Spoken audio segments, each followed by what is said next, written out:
The Lady Vols have looked disconnected in their last handful of games, and that was especially true in their rematch against Vanderbilt. For the Lady Vols, when they get behind, they begin to lose focus. They revert back to old habits, and as Samara Spencer describes it, they begin to do things they aren't supposed to. All of that leading to an early exit from the SEC tournament. I'm Paige Dower. This is the Field Pass on Full Disclosure. Tennessee is at its best when they're passing the ball on offense. They're getting to their spots on defense. That leads to better decision making, and often we see defense fueling their offense. When that happens, it makes them a tough out in any game that they're in. Early on, that seemed like the winning recipe, but as the stage has gotten bigger and the competition has gotten stiffer, that recipe doesn't seem as simple. And when they're not able to execute on it, you get games like today against Vanderbilt. Everybody, is wanting to win, so I think we put a little bit more pressure on ourselves, and it makes it a little bit harder to communicate. But we just have to know, when we're in those hard times, we have each other. When the defense isn't assignment sound, we see plays like at the 3:10 mark in the first quarter where Vanderbilt exposes the press. They expose the empty backcourt, ending in an easy layup, kind of like that touchdown play. It's moments like that, or Vanderbilt exposing an open lane in the paint where Tennessee isn't able to get that corrected. Those mental and defensive breakdowns is something that continue to plague this team during this game. I think our assignments going into the game and knowing what we wanted to do, I don't think we fully went out there. We had moments where it was just kind of like mental lapses. When Tennessee is moving, whether on or off ball, they are great disruptors. We saw that a number of times this game, and it becomes frustrating because instead of it being flashes at this point in the season, it seems like it should be more of their identity. But in those flashes where we saw it was a great communication play by Z Spearman. It's Talaysia Cooper trying to work her man, and you hear Spearman shout out that she's open in the paint, and it ends with a turnaround jumper by Spearman to cap a 6-0 run.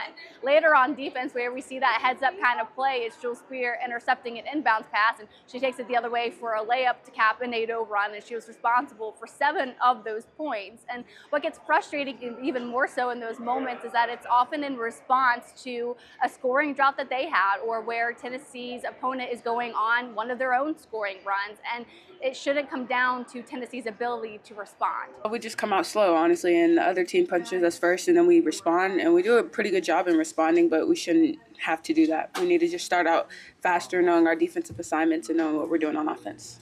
Now, these issues aren't a new concern. It's something that's been brewing in the background for quite a while, but wins early in the season were disguising those cracks, but not anymore. I don't think we called it as early because we were dominating before the month of December, and then we were winning early. I don't know. I think it's just something that's been there, but it's also coming more to life. Oftentimes in those stretches where they're in the midst of a scoring drought, or it seems that they can't get a good look at the basket, it's because the players are reverting to old habits. Habits that led to success at their old stops, where they had to take the game over to give their team life. Those habits now are working against their own team.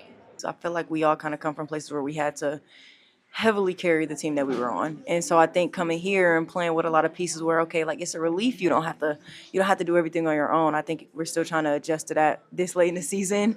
And I think sometimes we just all revert back to it. It'll be okay if one person, maybe 2 reverts back, but we all can't revert back to doing it. Those moments where the Lady Vols feel that individually they need to take over the game, it often makes matters worse, and at best prevents them from being as productive and efficient as they can. But this isn't an issue unique to the Lady Vols. It happens in all sports. It's the scenario where the team feels that the lead in the game is slipping away, and then everybody tenses up. That's exactly how the Lady Vols have been playing as of late. We're all getting closer to our goals, and sometimes getting closer to your goals is a scary thing because, you have to live in reality. And I feel like that's what our problem is right now. We're kind of a little bit scared to face the reality, hey, we had these meetings at the beginning of the year, but now is actually the time that we have to do it. So we just have to be a little bit braver. We have to be a little bit more mentally there and mentally locked in so that we can achieve the goals that we set at the beginning of the year. And maybe that answers the question as to why it's happening now, or it's revealing itself now. It's because they're playing tense because of those goals. They want a 4 seed. They want a ranked win. They want to win on senior day. They want to win in the tournament. All of that distracting from the real goal goal and the reality, as Spencer lays out. So how they maybe go about correcting this in the next week or two is realizing that they need to get away from this identity of hero ball and realize that they're better together. I mean, I hope it matters to us. I think it kind of has to be player to player, and if it's a want to. And obviously, this is a brand new team. They've not even been playing together a year. So now that they have a little bit of tournament taste, that experience can now play to their benefit when they turn their attention to the NCAA tournament. We've talked it out so much, but we just can't seem to like connect the dots on the court, and so we're still like working through that. And I think the 2 weeks before the tournament is going to help us be able to, figure out the root of it and just get back to who we are and being that team that, like you said earlier, beat UConn and just being aggressive and playing for each other. There are so many nice features to this car that I really enjoyed in my drive to Greenville. Like you probably will see in the video in a second, it tells me how close I am to like other objects, which is nice because this car is kind of big for me. And then, being able to see the speed on the hologram through the windshield is really nice, especially when I'm in areas that I'm unfamiliar with. And just how quiet the drive was made it such a pleasant ride to Greenville to cover the Lady Vols.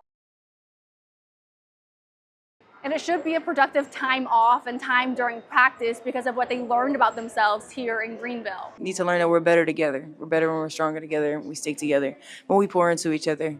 If Tennessee can find a way to mix that mindset back into how they play out on the court, I think they then get back to the team they were that defeated UConn, that battled LSU and South Carolina, and hopefully will create a chance for them to have a successful and meaningful run in the NCAA tournament. But that'll do our coverage from Greenville. I'll be back tomorrow for more on Tennessee football and Tennessee basketball, so make sure you subscribe so you stay tuned for all of the conversations. I'll talk to you guys back in Knoxville.